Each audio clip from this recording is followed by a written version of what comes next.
I woke up to fluorescent lights buzzing overhead and the steady beep of my heart monitor. The anesthesia was wearing off from my emergency C-section, and everything felt fuzzy around the edges. I turned my head toward the bassinet beside my hospital bed, expecting to see my beautiful daughter sleeping peacefully. The bassinet was empty. "Where's my baby?" I called out, my voice cracking with panic. I tried to sit up, but the surgical pain shot through my abdomen like fire. A nurse rushed into the room, her face flushed with concern. "Mrs. Hayes, you need to stay calm. Your husband took her about an hour ago. He said you had discussed it and wanted him to take the baby home to get settled." My blood turned to ice. My husband wasn't alone, was he? The nurse hesitated. There was a woman with him. Blonde, very well dressed. She said she was family. Erica. My husband's mistress. The woman I'd discovered he'd been seeing for 8 months. I yanked out my 4-line, ignoring the sharp pain. My husband and that woman just kidnapped my baby. That was the moment I realized my nightmare had a name, and it was about to become theirs. My name is Lauren Hayes, and I'm 31 years old. Yes, my husband and his mistress stole my newborn baby while I was still recovering from surgery. They thought I was weak, vulnerable, and broken from discovering his affair. They were wrong. You see, before I became a mother, I was a corporate auditor. I spent years tracking down financial crimes, following paper trails, and building cases that sent criminals to prison. I know how to gather evidence, how to stay calm under pressure, and most importantly, how to play the long game. Mark thought he was smart. He thought taking our daughter would give him leverage in our divorce, maybe even full custody if he could prove I was unstable. What he didn't realize was that he'd just handed me the motivation I needed to destroy his entire carefully constructed life. Please subscribe to my channel, because sometimes karma needs a little help from someone who knows exactly where the bodies are buried. If you think this story ends with me crying helplessly in a hospital bed, you're about to learn just how wrong you can be. Because my story didn't end in that hospital room. It started there. 3 days earlier, Mark had kissed my forehead before the doctors wheeled me into surgery. "I'll stay right here, babe," he'd whispered, his hand warm on my cheek. "I'm not going anywhere. Our little family is going to be perfect." I'd believed him. Even after finding the hotel receipts, even after seeing the text messages, I'd convinced myself that our baby would change everything. That becoming a father would make him remember why he loved me. Now, sitting in that empty hospital room, I listened to his voicemail message. "Don't try to contact me, Lauren.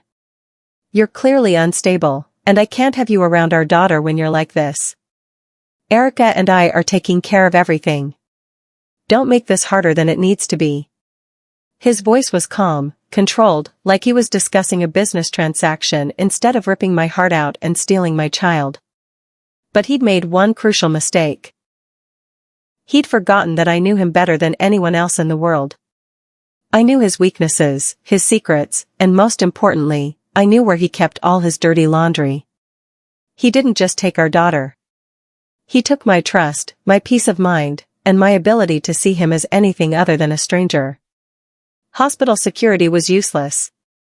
"He's the father," the guard explained with a shrug. "Legally, he has just as much right to take the baby as you do." I called the police from my hospital bed, my hands shaking as I dialed. The responding officer, Detective Miles Turner, was a tired-looking man in his 50s who clearly dealt with domestic disputes every day. "Mrs. Hayes," he said gently, "I understand you're upset, but your husband taking his own child isn't technically kidnapping." I showed him my phone, scrolling through months of threatening text messages from Erica. "You'll be out of the picture soon, one way or another. Mark deserves better than a boring wife who can't keep him happy. Don't think you can hold on to him through this, baby." Detective Turner frowned as he read the messages. "These are concerning, but they're not direct threats of harm." "She helped him steal my newborn baby from a hospital," I said quietly. "How is that not harm?" The detective sighed. "We'll look into it, Mrs. Hayes. But I have to be honest with you, this looks like a custody dispute, not a criminal case. That's when I realized no one was coming to save me. I was going to have to save myself. I checked myself out of the hospital against medical advice and drove home to our empty house. Everything looked exactly the same, but it felt like I was walking through a museum of my former life. In our bedroom, I found Mark's dresser drawers pulled open, clothes missing. The expensive watch I'd bought him for our anniversary was gone. In the nursery, half the baby clothes were missing, along with the bassinet, the stroller, and most of the diapers. He'd planned this. This wasn't some spur-of-the-moment decision driven by emotion. He'd systematically planned to steal our daughter and disappear with his mistress. I picked up our wedding photo from the nightstand and hurled it against the wall. Glass scattered across the hardwood floor, and for a moment, I felt the rage building inside me like a wildfire. Then I stopped. Took a deep breath. Sat down at my desk. If I couldn't fight this with emotion, I would fight it with evidence. I opened my laptop and began typing in passwords. Mark might have stolen my baby, but he'd forgotten one crucial detail. His financial records were all accessible through accounts I'd helped him set up. Being a corporate auditor had taught me that financial records never lie. People lie, witnesses forget details, but bank statements and wire transfers tell the truth with mathematical precision. Mark had always been careless with his passwords, using the same combination of our anniversary date and his mother's maiden name for everything. He'd never changed them, probably never even thought about it. Within an hour, I had access to our joint accounts, his business accounts, and his personal credit cards. What I found there made my blood run cold. For the past 8 months, he'd been systematically moving money out of our shared accounts and into a new account. Small transfers at first, a few hundred here and there. Then larger amounts. Then entire paychecks. The receiving account was in Erica Walsh's name. He'd been planning to leave me long before our daughter was born. He'd been stealing from our family for months, setting up a nest egg with his mistress while I was pregnant with his child. You can hide a lot of things from a woman, but you can't hide financial crimes from someone who spent 5 years tracking down corporate fraud for a living. The doorbell rang at 8 o'clock that evening. I looked through the peephole and saw Erica standing on my front porch, perfectly made up, holding my daughter like she was a fashion accessory. I opened the door slowly, keeping my expression neutral. "Lauren," she said with fake sweetness, "we need to talk." "Where's my baby been sleeping?" I asked quietly. Erica shifted uncomfortably. "Mark set up a nursery at my apartment. She's been perfectly fine. Better than fine, actually. I know how to take care of babies." "Do you? How many children do you have?" Her face flushed. "That's not the point. The point is that Mark and I are together now. We're a family. You need to accept that and stop making this difficult." I looked at my daughter, sleeping peacefully in this stranger's arms. She was wearing clothes I'd never seen before, clothes that Erica had obviously bought to play house with my husband and my child. "Families built on theft don't last," I said calmly. Erica's mask slipped for just a moment, revealing the cold calculation underneath. "You'll get over it, Lauren. Women like you always do. You'll find some nice, boring man to settle down with and forget all about this." I smiled at her, and something in my expression made her take a step back. My attorney, Patricia Coleman, was a shark in a business suit who'd helped me navigate several corporate fraud cases in my previous career. She listened to my story without interrupting, taking notes on a yellow legal pad. "The problem," she said when I finished, "is that Mark has parental rights. Taking the baby without your consent is wrong, but it's not necessarily illegal. We can file for emergency custody, but judges are reluctant to separate a child from a parent without evidence of immediate danger." I slid a thick folder across her desk. "What if I could prove he's been systematically stealing from our family for months? What if I could show that he and his mistress planned this entire scenario?" Patricia opened the folder and whistled low as she reviewed the financial records I'd compiled. This is comprehensive. How did you get access to all these accounts? I'm listed as an authorized user on most of them. I helped him set them up when we got married. She nodded slowly. This shows clear financial misconduct, but we need more. We need to prove that taking the baby was part of a larger pattern of manipulation and control. I reached into my purse and pulled out my phone. Then I guess it's time to play the long game. I dialed the number for Turner Private Investigations, a firm I'd worked with during my auditing days. The private investigator, Alex Turner, met me at a coffee shop downtown the next morning. He was Detective Turner's younger brother, which I'd learned was more than just coincidence. The Turner family specialized in finding truth, one way or another. I need photographic evidence, I told him, sliding an envelope across the table. Mark is living with his mistress, pretending to be a happy family with my daughter. I need proof that this was premeditated. Alex opened the envelope and looked through the financial records I'd compiled. This is solid work. You missed your calling as an investigator. I didn't miss anything. I'm just getting started. 3 days later, Alex called with results. He'd followed Mark and Erica to restaurants, parks, and shopping centers.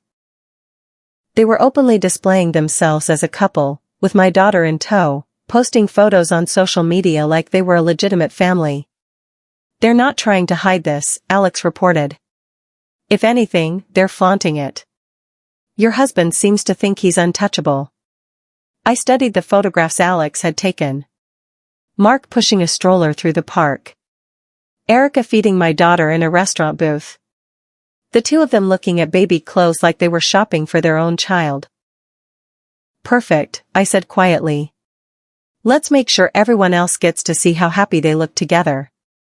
I'd kept in touch with several journalists from my auditing days, people who specialized in exposing corporate corruption and financial crimes. One of them, Rebecca Martinez, worked for the local business journal.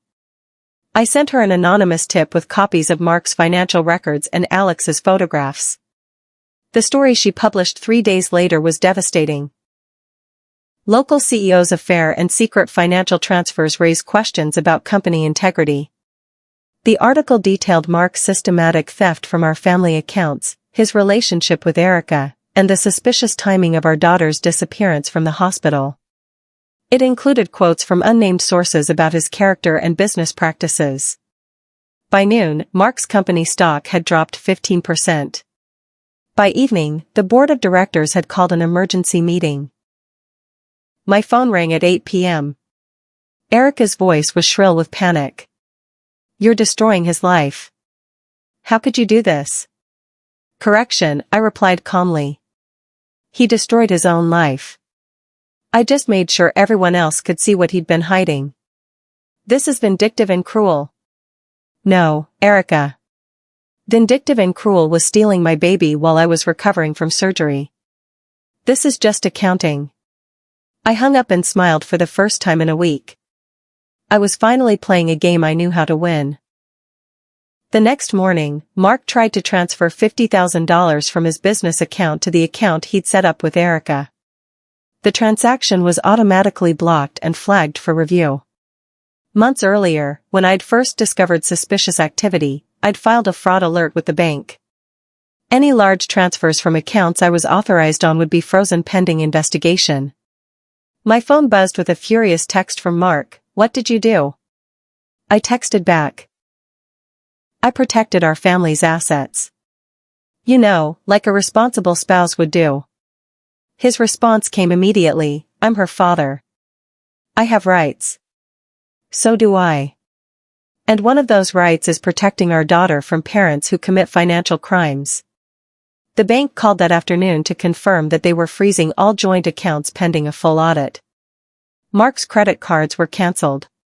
His access to our savings was blocked. Erica, meanwhile, was discovering that the money she'd been spending belonged to a woman who knew exactly how to trace every penny. You can't steal from someone who balanced your books for 5 years. I knew every account, every password, every hiding place he'd ever used. And soon, he'd have nothing left to balance. I filed for emergency custody the following Monday, armed with financial records, photographs, and documented evidence of planning. The hearing was set for Friday. For agonizing days to wait. Mark showed up to court with an expensive attorney, clearly paid for with money he'd stolen from our accounts. Erica sat in the gallery wearing a designer dress that cost more than my monthly grocery budget. Your Honor, Mark's attorney argued, my client is a loving father who's simply trying to protect his daughter from an emotionally unstable mother. Mrs. Hayes has clearly suffered a breakdown following childbirth, and she's lashing out by making false accusations. Then it was my turn. I stood calmly and handed the judge a binder containing everything I'd compiled. Your Honor, this case isn't about emotion. It's about evidence. The defendant systematically stole from our family for 8 months while planning to abandon his pregnant wife. He and his mistress removed our newborn from the hospital without my consent while I was recovering from surgery. I kept my voice steady and professional, letting the evidence speak for itself. The judge reviewed my documentation for 20 minutes while the courtroom sat in silence. Finally, she looked up. The court finds sufficient evidence of financial misconduct and parental interference to warrant immediate investigation. They had underestimated what calm looks like in a courtroom. The judge ordered DNA testing to confirm paternity, which seemed ridiculous since I'd given birth 4 days earlier. But Mark's attorney had raised questions about the timing of conception, trying to create doubt about whether Mark was really the father. The results came back a week later with an unusual notation, sample integrity compromised. Results inconclusive due to possible contamination. I stared at the report, then smiled slowly. Someone had tampered with the DNA test, trying to muddy the waters and create reasonable doubt about paternity. But I knew who had access to the testing facility. Erica worked as a medical assistant at the same hospital where our daughter was born. She had friends in the lab, connections that could have given her access to the samples. More importantly, she was stupid enough to think that tampering with evidence would help their case instead of making it infinitely worse. Mark always thought he was smarter than the system. He'd surrounded himself with people who told him what he wanted to hear, including a mistress who thought she could manipulate medical tests like she manipulated everything else in her life. They weren't smarter than me. And now they'd committed another crime I could prove. I called Detective Turner and requested a meeting. It was time to turn this from a custody dispute into a criminal investigation. I sent Mark a text message that evening. We need to talk. No lawyers, no drama. Just us. He agreed to meet at a restaurant downtown, probably thinking he could charm his way back into my good graces or convince me to accept his new arrangement. I arrived early and chose a table in the corner, away from other diners. I set my purse on the floor beside my chair, making sure the recording device inside was positioned correctly. Mark walked in looking confident, like he was meeting a business client instead of the wife he'd betrayed. He'd lost weight since leaving, and his clothes looked expensive. Clearly, he was spending our money well. You look tired, Lauren, he said, sitting down across from me. This whole thing has been hard on everyone.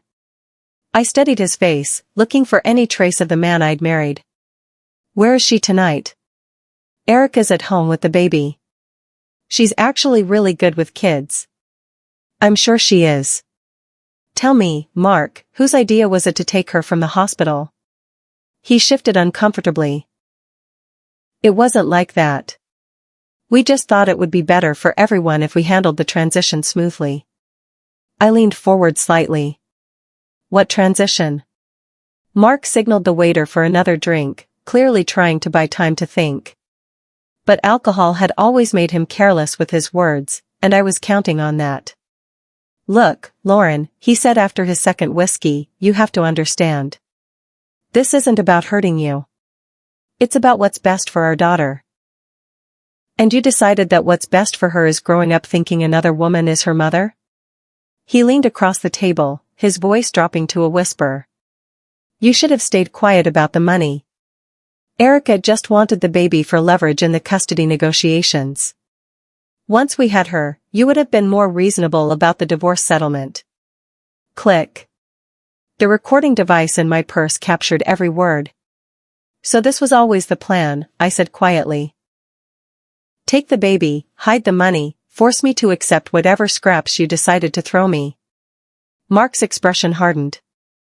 You were going to try to take half of everything I've worked for. This way, we control the narrative. And if I'd refuse to play along? He shrugged. Erica knows people at the hospital. It wouldn't have been hard to have concerns raised about your mental stability. Postpartum depression, maybe some medication that affected your judgment. One sentence. That's all it took for him to confess to conspiracy, parental kidnapping, and planned fraud. I reached for my purse and turned off the recording device. That night, I uploaded the recording to a secure server and sent anonymous copies to Detective Turner, my attorney, and the local legal blog that had been following corporate corruption cases. The audio file hit the blog at midnight with a simple caption, "Local CEO admits to using newborn as leverage in financial fraud scheme." By morning, it had been shared hundreds of times. The comment section was brutal. This man stole his own baby to commit fraud. How is this monster not in jail? His poor wife. Imagine recovering from surgery and finding out your husband planned all of this. Detective Turner called me at 7 a.m. Mrs. Hayes, where did you get this recording? I was having dinner with my husband to discuss our situation. I recorded the conversation for my own protection. This changes everything. We're opening a criminal investigation into parental kidnapping and conspiracy to commit fraud. What about the DNA tampering? There was a pause. How did you know about that? I didn't, until you just confirmed it. But I have some thoughts about who might have had access to the testing facility. It was time to turn my suspicions into evidence and my evidence into justice. The police raid on Erica's apartment happened at 6 a.m. on a Tuesday. I wasn't there to see it, but Detective Turner called me afterward to describe what they'd found. Forged documents, modified medical records, and a very panicked woman who immediately tried to blame everything on your husband, he reported. My phone rang 20 minutes later. Erica's voice was shaking with tears and terror. Lauren, please, you have to help me. They're saying I could go to prison for years. Mark told me this was all your idea, that you wanted him to take the baby so you could claim he kidnapped her and get full custody.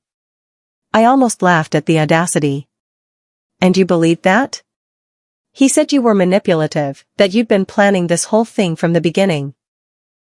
He said taking the baby was the only way to protect her from you. Erica, did you really think I would plan to have my own baby stolen from a hospital?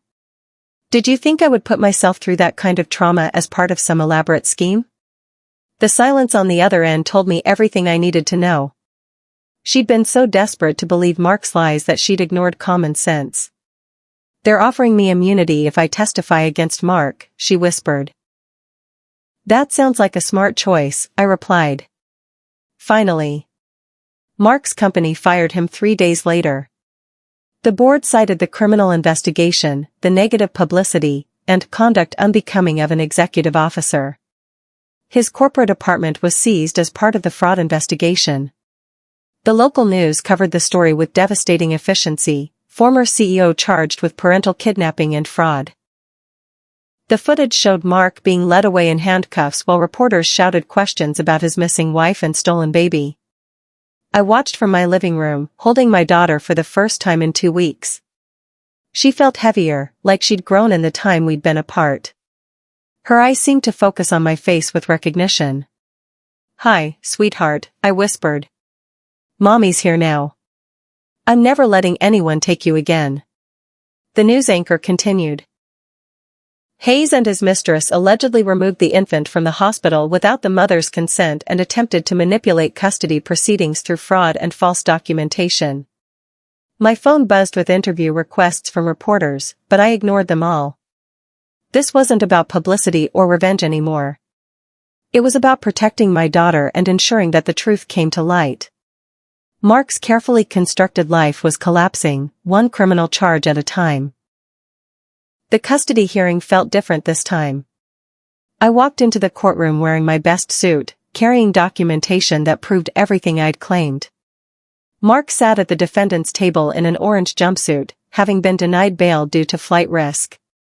The judge reviewed the evidence methodically, the recorded confession, the financial crimes, the DNA tampering, and Erica's sworn testimony about their planned conspiracy. Mrs. Hayes, she said finally, the court grants you temporary full custody pending resolution of the criminal charges against the defendant. I felt my knees go weak with relief. A bailiff brought my daughter from the social worker who'd been caring for her during the investigation. The moment I held her again, everything else faded away. She was heavier, more alert, looking around the courtroom with curious eyes. She'd missed 2 weeks of my voice, my smell, my heartbeat that she'd known for 9 months before birth. "I'm sorry, baby girl," I whispered against her soft hair. "Mommy should have protected you better." But as I held her in that courtroom, surrounded by evidence of justice being served, I made her a promise that I intended to keep for the rest of my life. No one would ever take her from me again. The trial began 6 weeks later. I sat in the witness section every day, watching as prosecutor after prosecutor laid out the evidence of Mark's crimes. Erica testified first, describing how Mark had convinced her that I was mentally unstable and planning to falsely accuse him of kidnapping. She admitted to tampering with the DNA test and forging documents to support their custody claims. When I took the stand, I spoke clearly and calmly about discovering the affair, finding the financial theft, and waking up to an empty bassinet in the hospital. "Mrs. Hayes," the prosecutor asked, "in your own words, how did the defendant's actions affect you and your daughter?" I looked directly at Mark, who was staring at the table to avoid my eyes. "He didn't just betray our marriage," I said quietly. "He betrayed our child. He used her as a weapon against me, and he was willing to let her grow up believing another woman was her mother just to avoid paying fair child support." The defense attorney tried to paint me as vindictive, as a woman seeking revenge against an unfaithful husband. But the evidence spoke louder than their arguments. The jury deliberated for 3 hours. "Guilty on all counts." The foreman's voice echoed through the quiet courtroom. Mark's shoulders sagged as the reality hit him.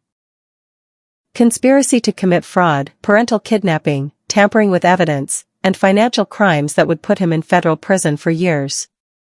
Erica received 18 months of probation and community service in exchange for her testimony. Mark faced 15 to 20 years behind bars. I sat in the gallery and felt something I hadn't experienced in months: peace. Not satisfaction, not revenge, just the quiet certainty that justice had been served. Detective Turner found me in the hallway afterward. "You did good, Mrs. Hayes. Not many people could have built a case like this while dealing with everything you were going through." "I had the right motivation," I replied, adjusting my daughter's blanket. She'd slept through most of the trial, peaceful and unaware of the legal battle being fought over her future. Justice doesn't erase pain. It doesn't undo betrayal or heal broken trust.